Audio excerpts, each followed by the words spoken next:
Hola, bueno, nosotros somos Silvana Garrido, Dana Garrido, Constanza González, Catalina Plaza y Valentina Cini. Y este video trata sobre el taller número 6, que es de HACCP. A modo de introducción, la Organización Internacional de Normalización, ISO, es una federación mundial de organismos nacionales de normalización. La norma ISO 22000 del año 2005 especifica los requisitos para un sistema de gestión de la inocuidad de los alimentos a lo largo de toda la cadena alimentaria, hasta el punto de consumo final. Esta norma internacional integra la metodología de análisis de peligros y puntos críticos de control, es decir, HACCP, combinándolo con los programas de prerequisitos, entre los cuales figuran las buenas prácticas de manufactura y almacenamiento, programas de limpieza y desinfección, control de plagas, capacitación, mantenimiento preventivo, control de proveedores, entre otros. El HACCP es un método validado que proporciona la confianza de una gestión adecuada desde el punto de vista de la inocuidad de los alimentos. También ayuda a demostrar que se cumple la legislación sanitaria, siendo requisito legal en nuestro país para las empresas del rubro de los alimentos de consumo humano, no así para las plantas de alimentos para consumo animal. Bueno, y ahora el tema es importante. ¿Qué es un sistema HACCP? El sistema HACCP es aquel que permite identificar, evaluar y controlar peligros significativos para la inocuidad de los alimentos. En él se identifican, evalúan y previenen todos los riesgos de contaminación de los productos a nivel físico, químico y biológico a lo largo de todos los procesos de la cadena de suministro, estableciendo medidas preventivas y correctivas para su control tendientes a asegurar la inocuidad. Fue así que en el año 1959 comenzó el desarrollo del HACCP, siendo los pioneros la NASA y los laboratorios de la Armada de los Estados Unidos. Bueno, en cuanto a qué es un sistema HACCP, tenemos unas definiciones importantes, dentro de las cuales encontramos acción correctiva, que es acción que se debe adoptar cuando los resultados del monitoreo de los puntos críticos de control presentan una desviación de los criterios establecidos. Deben contar con los correspondientes registros asociados.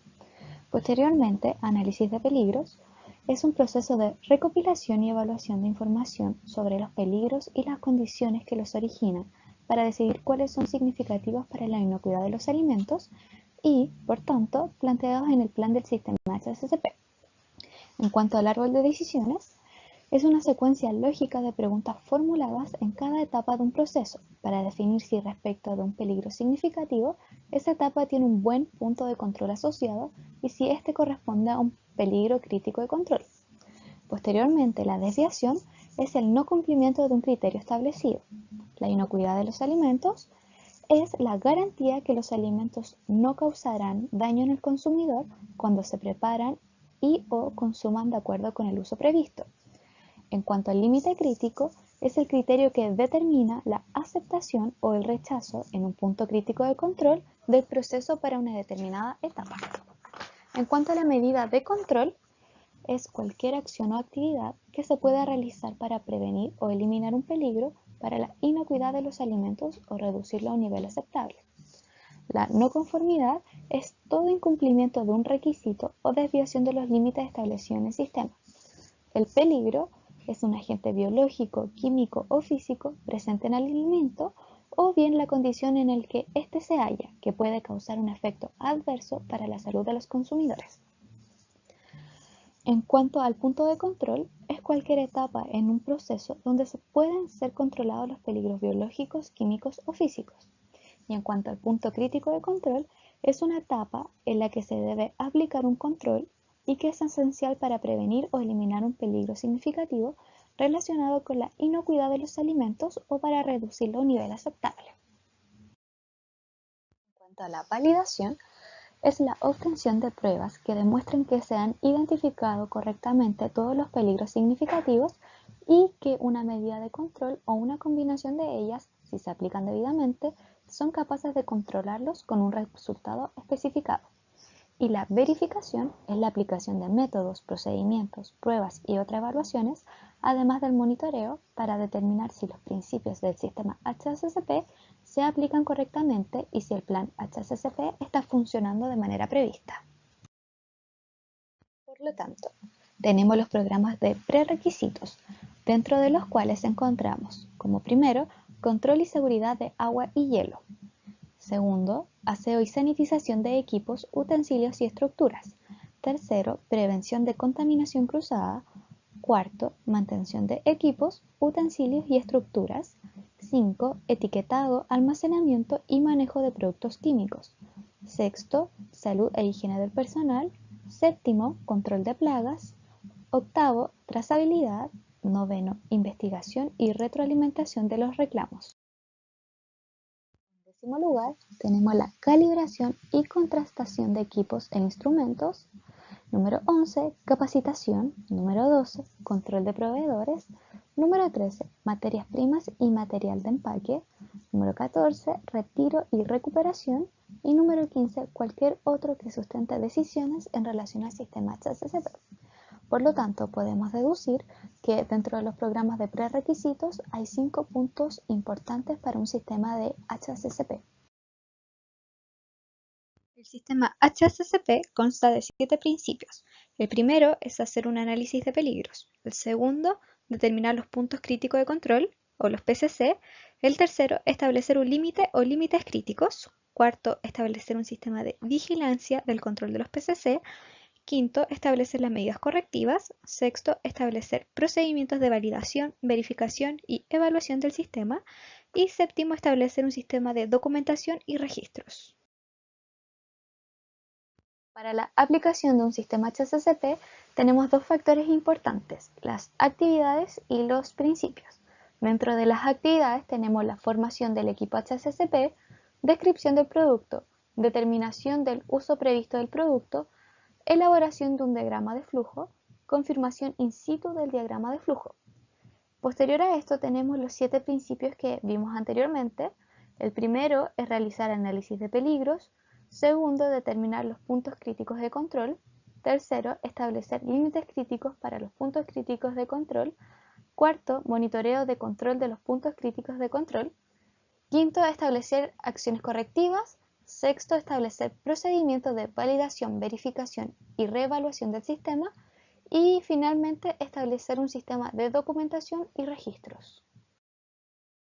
Respecto a la actividad programada, es confeccionar un flujograma identificando los puntos críticos de control de las siguientes preparaciones. A nuestro grupo, que es el 5, nos tocó cancato de merluza con flan bicolor. En los ingredientes encontramos merluza congelada, longaniza al vacío, cebolla, espinaca, zanahoria preelaborada, huevo natural, pimiento rojo a granel, queso mantecoso, mantequilla y vino blanco en formato Tetra Pak. Por lo tanto, en el diagrama de flujo, el primer paso es la recepción de materias primas. En cuanto a la recepción de la merluza congelada, se debe asegurar que la temperatura del transporte sea de menos 12 a menos 18 grados Celsius y que el producto se encuentre entre menos 12 y menos 18 grados, verificando la temperatura en el centro del producto con un termómetro. Verificar la fecha de vencimiento y la indemnidad del envase. Se debe verificar cumplimiento de cadena de frío. No debe tener cristales de hielo ni exudado en la bolsa y se debe pesar en balanza de 100 kilogramos. Respecto a la recepción del huevo natural, se debe asegurar la indemnidad del envase que lo contiene y de la cáscara de este, que no venga trizado ni con manchas, y se debe sanitizar luego para almacenar. En la recepción del queso mantecoso, el control de temperatura con termómetro se debe realizar verificando que se encuentre entre 8 y 12 grados. Verificar que el envase venga correctamente sellado y sin roturas y verificar la fecha de vencimiento. Después es la recepción de la mantequilla. Se hace mediante el control de temperatura con termómetro, verificando que se encuentre a 5 grados Celsius, verificar la indemnidad del envase y verificar la fecha de vencimiento. Como punto crítico de control, establecimos la temperatura de recepción de la merluza, la mantequilla y el queso, y el punto de control es el control del gramaje. En cuanto al almacenamiento, el almacenamiento de la merluza congelada deberá ser en su respectivo envase en cámara de congelación y a una temperatura de entre -12 y -18 grados Celsius, sobre repisas de acero inoxidable a una altura suficiente del suelo, el cielo y las paredes, y almacenado en sistema FEFO. En cuanto al huevo natural, se deberá almacenar en su respectivo envase en una cámara de refrigeración a temperatura entre 0 y 5 grados Celsius. Los parámetros son similares a la de la merluza congelada. Respecto al queso mantecoso, se deberá almacenar en cámara de refrigeración en su respectivo envase a una temperatura de entre 0 y 5 grados. Los parámetros son los mismos que se aplican anteriormente.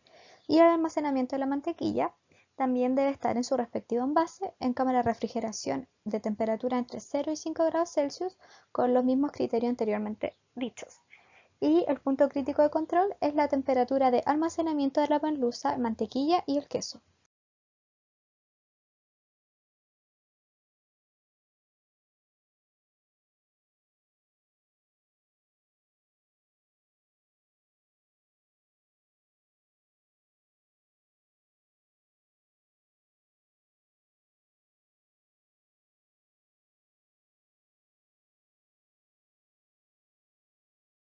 El tercer paso es la descongelación.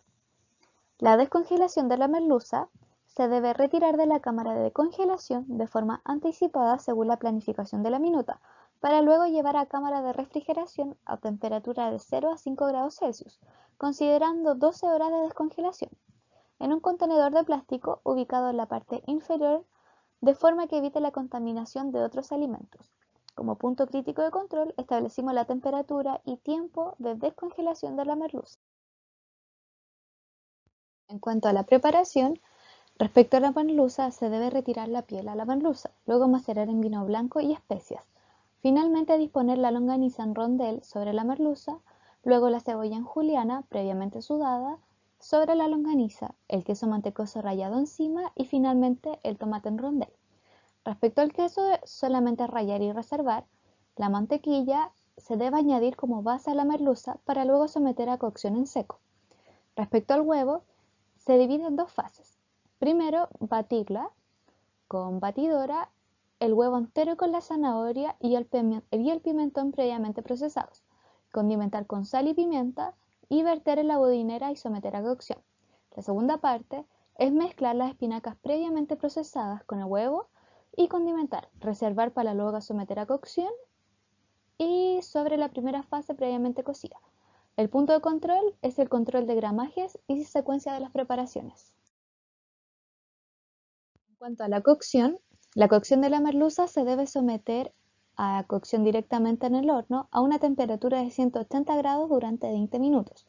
Respecto a la cocción del flan, se debe someter la cocción en la primera capa del flan a baño María en el horno durante 15 minutos a 180 grados Celsius, para luego agregar la segunda etapa y dar cocción por 5 minutos más. El punto de control crítico es la temperatura y el tiempo de cocción de los alimentos. En cuanto al porcionamiento, el porcionamiento de la merluza son en trozos de 200 gramos cada uno y del flan en trozos de 10 por 10 centímetros, y el punto de control es el porcionamiento. Respecto al enfriamiento, almacenamiento y retermalización, no aplica en nuestro producto. La distribución, las preparaciones deben distribuirse en la línea de servicio a baño María de forma que los alimentos se encuentren a temperatura mayor a 70 grados Celsius. El punto crítico de control, temperatura de distribución de los alimentos siempre sobre 70 grados Celsius. Es importante mencionar que no se utiliza enfriamiento ya que no haremos un proceso de cook and chill ni retermalización. Por lo tanto, la entrega de los productos va a ser de forma inmediata después de haber sido preparada. Como punto importante, se deben considerar todos los ingredientes y sugerir las marcas. De las marcas sugeridas se debe incluir la ficha técnica de los productos respecto a formato, precio, uso, presentación, gramaje y foto del producto. En cuanto a la merluza congelada, consideramos 5 marcas, dentro de las cuales es importante el gramaje, que casi todas vienen en 1 kilogramo, excepto la marca Líder, que es de 500 gramos. Todas son filete de merluza con piel, y es importante que la marca del origen no tenemos foto del producto, ya que no la tenían en la página web.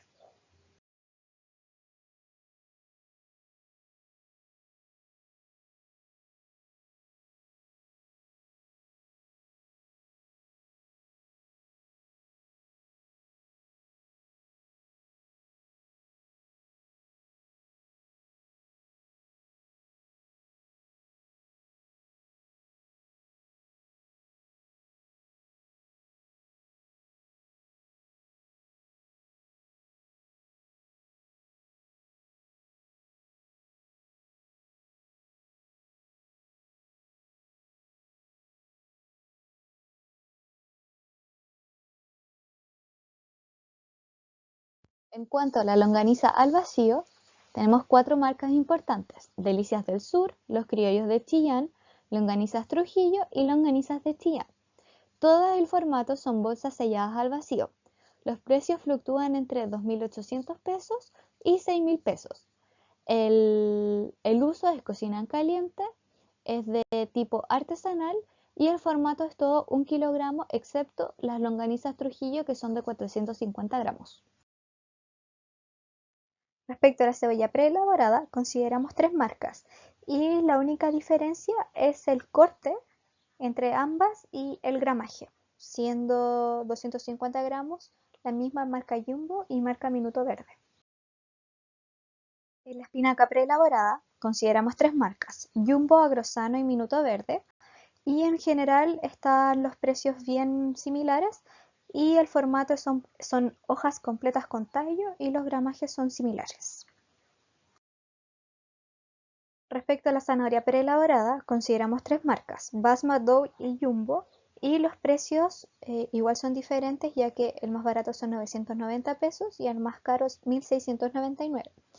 Los cortes varían, ya que 2 son corte juliana y una es zanahoria pelada solamente. El huevo natural, consideramos la Agricovial Copita, marca del origen, y el formato se encaja. Los precios van entre 2.990 y 16.825 pesos. Se utiliza en cocina caliente y es variable. Y es huevo blanco extra, excepto del origen, que es blanco de primera, y en todos vienen 180 unidades. Respecto al pimentón rojo a granel, consideramos 3 marcas: Basma, Jumbo y Líder. Los precios son bien similares y el formato es el mismo, es a granel 1 unidad. En cuanto al queso mantecoso, es importante mencionar que consideramos la marca Lo Enconado de Chillán, La Valquita y Alimentos del Valle, siendo este el último que no consideraba el tipo de envase ni el formato de presentación en su página web. En cuanto a la mantequilla, consideramos 3 marcas: Colún, Calo y Chilolan, siendo la marca Calo en un envase distinto, ya que es en pote plástico, y el formato en general es el mismo y todas tienen adición de sal. En cuanto al vino blanco, consideramos la marca Santa Elena, Gato y 120. El formato todos son Tetra Pak y solamente varía en que los dos últimos son de 1,5 litros y el vino blanco Santa Elena es de 2 litros. Señalar en las tablas adjuntas, de acuerdo al flujograma realizado, los puntos críticos de control, límites críticos para cada punto crítico de control, identificado y su fundamento, y puntos de control y su fundamento. En cuanto al punto crítico de control de la recepción de materia prima, específicamente temperatura de recepción, límite crítico de la merluza es menor o igual a menos 12 grados Celsius, la mantequilla menor o igual a 6 grados Celsius y el queso mantecoso menor o igual a 13 grados. El fundamento es el artículo 190 del Reglamento Sanitario de los Alimentos. El transporte interurbano de alimentos congelados deberá efectuarse con equipos capaces de mantener la temperatura del producto a menos 18 grados Celsius o más baja. Los vehículos deberán estar provistos de termómetros que permitan su lectura desde el exterior y de dispositivos que registren las temperaturas durante el transporte. Podrá tolerarse un aumento de la temperatura del producto durante el transporte hasta menos 15 grados, pero esta situación deberá reducirse rápidamente, sea durante el transporte o inmediatamente después de la entrega. Y el artículo 191 es el transporte local de los alimentos congelados destinado a la distribución a los minoristas deberá efectuarse de tal manera que todo aumento de temperatura del producto superior a menos 18 grados Celsius se mantenga por el mínimo de tiempo y en ningún caso supere los menos 12 grados Celsius. El punto crítico de control es almacenamiento de materias primas, específicamente temperatura de almacenamiento. Como límite crítico de la sección de almacenamiento refrigerado, como lácteos y preelaborados, es mayor o igual a menos 1 grado Celsius y menor o igual a 6 grados Celsius. En la sección de almacenamiento congelado es menor o igual a 1 grado Celsius y mayor o igual a menos 24 grados Celsius. El fundamento es el artículo 189 del RCA. El almacenamiento de estos productos deberá realizarse en cámaras frigoríficas cuya temperatura se mantenga en menos 18 grados Celsius o inferior y con un mínimo de fluctuación. Estas cámaras deberán disponer de dispositivos que registren continuamente la temperatura. Punto crítico de control: descongelación de materias primas, temperatura de descongelación. El límite crítico es el tiempo menor o igual a 12 horas en sección de refrigeración de 0 a 5 grados Celsius. El artículo es el 37 del RCA, el cual establece que los establecimientos de alimentos en el que se mantengan, almacenen o exhiban alimentos o materias primas que precisen de frío para su conservación deberán contar con refrigeradores, vitrinas refrigeradas o cámaras frigoríficas según corresponda. Además, estos equipos deberán estar provistos de un termómetro o de un dispositivo para el registro de su temperatura. Punto crítico de control de distribución. El límite crítico es mayor o igual a 65 grados Celsius en el centro del alimento y el tiempo de cocción de mayor o igual a 10 minutos. El fundamento es el artículo 466 del RCA. Las comidas o platos preparados que se expendan calientes deberán mantenerse y transportarse en receptáculos térmicos que aseguren la conservación de estas a una temperatura uniforme y permanente de 65 grados Celsius. Las comidas o platos preparados que se expendan fríos deberán conservarse y transportarse a una temperatura máxima de 5 grados. Esta disposición rige igualmente sobre la distribución de alimentos en todo tipo de transporte de pasajeros. En cuanto a la tabla de los puntos críticos, está el control de gramaje, recepción de materia prima y preparación. Se debe controlar el gramaje de las materias primas al realizar su recepción para que de esta forma poder contrastar la cantidad recepcionada versus la solicitada. En este proceso se puede aceptar o rechazar lo enviado por el proveedor y poder tener stock suficiente de materias primas para realizar el o los servicios. El control de gramajes proporcionará el correcto rendimiento de los alimentos para la cantidad de raciones planificadas en el servicio. Respecto a la secuencia de preparaciones, retirar la piel a la merluza. El artículo 89, las salas destinadas a las labores de desosado, destrozado, empaque y pesaje deberán disponer de un dispositivo de enfriamiento que permita mantener una temperatura no superior a 12 grados Celsius y un sistema de registro permanente de temperatura de 37 grados. En cuanto al orden de las preparaciones, son puntos de control, ya que si no se siguen los procedimientos adecuados, la preparación resultará defectuosa. En cuanto al porcionamiento, el correcto porcionamiento generará uniformidad de los platos y el correcto rendimiento de las raciones planificadas. El artículo 106 del RCA indica que la porción de consumo habitual, cantidad de alimento generalmente consumida por una persona en una oportunidad, definida en función de la parte comestible del producto y referida al producto tal como éste se comercializa. A modo de conclusión, es imprescindible implementar en una UCP el sistema HACCP. Esto genera en el comensal un estado de seguridad, ya que sabrá que todos los procesos están controlados mediante una normativa internacional utilizando productos de alta calidad e inocuos.